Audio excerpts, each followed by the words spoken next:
Plusieurs écoles primaires construites ou réhabilitées.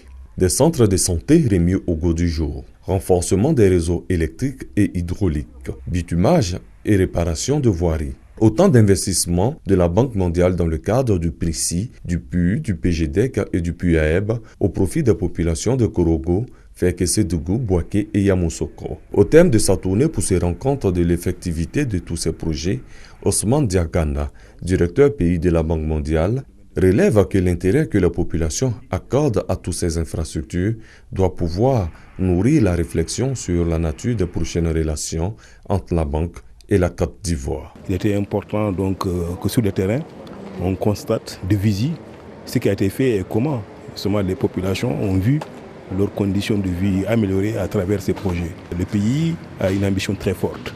Il se veut émergent à l'horizon 2020.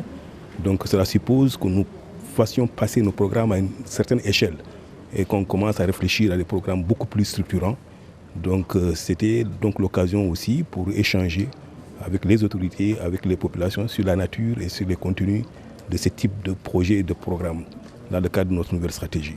Une place de choix sera accordée à l'emploi des jeunes. Ces responsables annoncent déjà des innovations. Désormais appelé ce ministère de l'enseignement supérieur, de la recherche scientifique et de l'employabilité.